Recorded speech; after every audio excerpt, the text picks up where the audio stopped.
জানিয়ে দিব এই মুহূর্তে হাতে পাওয়া গুরুত্বপূর্ণ আপডেট বাংলা সংবাদের শিরোনাম। শুরুতেই থাকছে 11 বছরে ভারতীয় সীমান্তরক্ষী বাহিনীর গুলিতে নিহত 289 বাংলাদেশি। এবারে থাকছে সাধারণ শিক্ষার্থী ছাত্রদলের সংঘর্ষ নিয়ন্ত্রণে সেনাবাহিনী ও পুলিশ। আরও থাকছে যুবদল ছাত্রদলের সংঘর্ষে আহত 15, গুরুতর 5 জন হাসপাতালে। জানিয়ে দিব যুক্তরাষ্ট্রে 3 নেতার আমন্ত্রণ নিয়ে বিভ্রান্তি, বিএনপির দুঃখ প্রকাশ। সর্বশেষ জানিয়ে দিব বেগম খালেদা জিয়াকে নিয়ে সুখবর দিলেন তার সফর সঙ্গীরা। শুনছিলেন হাতে পাওয়া আপডেট সংবাদের শিরোনাম, এবারে বিস্তারিত। তবে তার আগে অনুরোধ রইল ভিডিওটিতে একটি লাইক দিন এবং কমেন্ট করে জানিয়ে দিন ভিডিও সম্পর্কে আপনার মূল্যবান মতামত। আরও জানিয়ে দিন ভিডিওটি কোথা থেকে দেখছেন বা কোন জেলা থেকে দেখছেন। 11 বছরে ভারতীয় সীমান্তরক্ষী বাহিনীর গুলিতে নিহত 289 বাংলাদেশি। 14 বছর আগে কুড়িগ্রামের দুর্গম এলাকা অনন্তপুর সীমান্তে 15 বছর বয়সী ফিলানি খাতুনকে মেরে সীমান্তের কাঁটাতারে ঝুলিয়ে রাখে ভারতীয় সীমান্তরক্ষী বাহিনী। অবৈধ অনুপ্রবেশের অভিযোগ তুলে হত্যা করা হয় তাকে।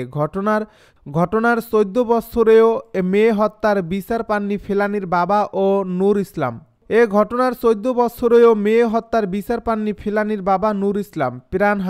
প্রাণহীন নিথর দেহে বাদুর ঝোলা কিশোরীর প্রাণের বিনিময়ে আন্তর্জাতিক অঙ্গনে প্রকাশ পায় দুই দেশের সীমান্তে যুগ যুগ ধরে চলে আসা বিএসএফের বর্বরতা। বিএসএফ সীমান্তে কী ধরনের বর্বরতা চালায় সেটার চিত্র পাওয়া গেছে মানবাধিকার সংস্থা আইন ও সালিশ কেন্দ্রের গত 11 বছরের বার্ষিক সীমান্ত সংঘাতের পরিস্থিতি পর্যবেক্ষণ সংক্রান্ত প্রতিবেদনগুলো ঘেঁটে।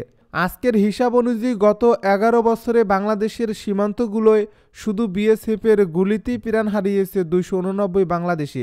সীমান্তরক্ষীদের গুলিতে এর একমাত্র ও অদ্বিতীয় উদাহরণ হলো আমেরিকা মহাদেশে যুক্তরাষ্ট্র আর মেক্সিকোর সীমান্ত। বাংলাদেশ, ভারত আর যুক্তরাষ্ট্র, মেক্সিকো সীমান্ত ছাড়া পৃথিবীর আর কোনো দেশের সীমান্তে এমন হত্যাযজ্ঞ চালানো হয় না।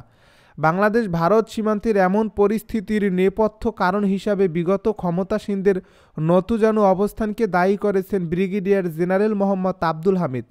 বাংলাদেশ হাইকমিশন দিল্লিতে 2014 থেকে 2017 সাল পর্যন্ত ডিফেন্স অ্যাডভাইজার হিসেবে নিযুক্ত ছিলেন এই সামরিক কর্মকর্তা।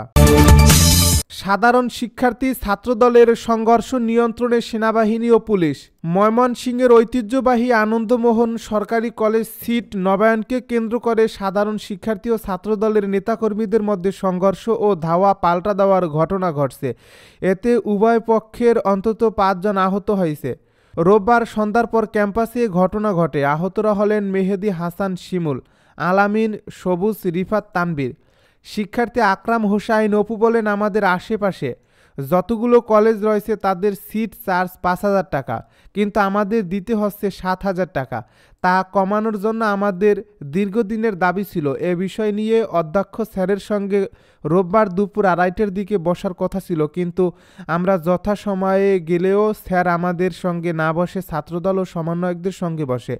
পরে স্যার বিষয়টি নিয়ে আমাদের সরি বলে ছাত্রদল ও সমন্বয়করা ক্ষেপে গিয়ে চড়া হয়। আমাদের ছাত্রলীগের ট্যাগ দিয়ে বহিরাগতদের নিয়ে হামলা করে। এতে আমাদের অন্তত 5 জন আহত হয়। এ বিষয়ে আনন্দমোহন কলেজ শাখা ছাত্রদলের সভাপতি প্রার্থী হাজ্জাতুল হাসান মনু বলেন, হোস্টেলে এখনও ছাত্রলীগের পদধারী নেতাকর্মী রয়েছে। তারা অন্যায়ভাবে অধ্যক্ষ স্যারকে সরি বলাতে বাধ্য করে। বিষয়টি প্রতিবাদ করলে তারা আমাদের উপর ইট পাটকেল নিক্ষেপ করে। এতে আমাদের বেশ কয়েকজন আহত হয়েছে।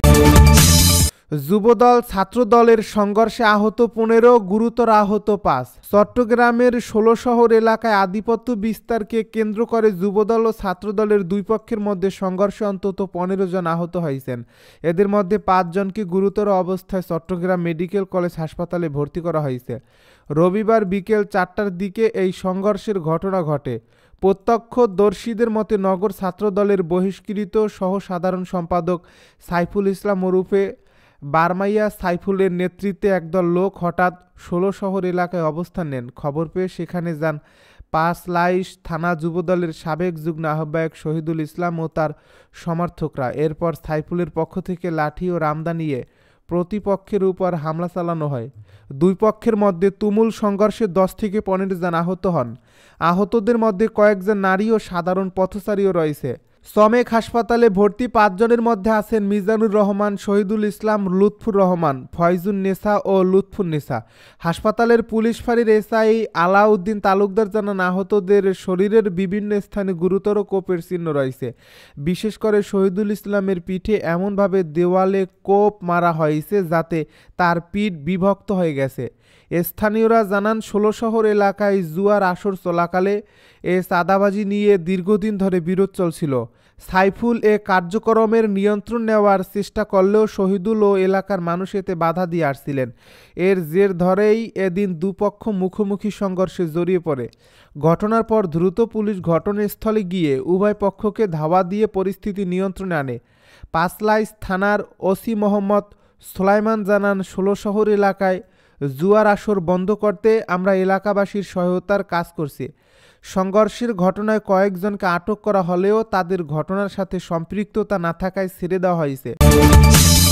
যুক্তরাষ্ট্রের 3 নেতার আমন্ত্রণ নিয়ে বিভ্রান্তি, বিএনপির দুঃখ প্রকাশ। যুক্তরাষ্ট্রের ন্যাশনাল প্রেয়ার ব্রেকফাস্টে নবনির্বাচিত মার্কিন প্রেসিডেন্ট ডোনাল্ড ট্রাম্পের পক্ষ থেকে বিএনপির 3 নেতার আমন্ত্রণ নিয়ে বিভ্রান্তি তৈরি হওয়ায় দুঃখ প্রকাশ করছে দলটি। বিষয়টি স্পষ্ট করে দলটি জানিয়েছে, অনুষ্ঠানটি মার্কিন সরকার আয়োজন করে না, এটি জাতীয় প্রার্থনা প্রতারণা ফাউন্ডেশন আয়োজন করে থাকে, যা একটি নির্দলীয় সংস্থা।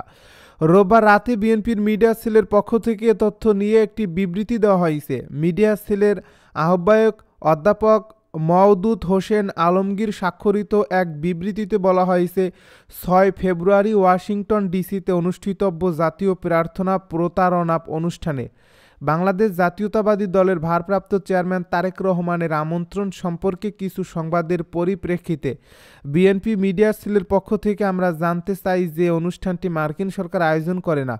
জাতীয় প্রার্থনা প্রাতরাশ 1953 সাল থেকে প্রতি বছর অনুষ্ঠিত হয়ে আসছে এবং এতে মার্কিন রাষ্ট্রপতি, সিনেটর, কংগ্রেস সদস্য, ব্যবসায়ী এবং 100টিরও বেশি দেশের গণ্যমান্য ব্যক্তিরা অংশগ্রহণ করেন।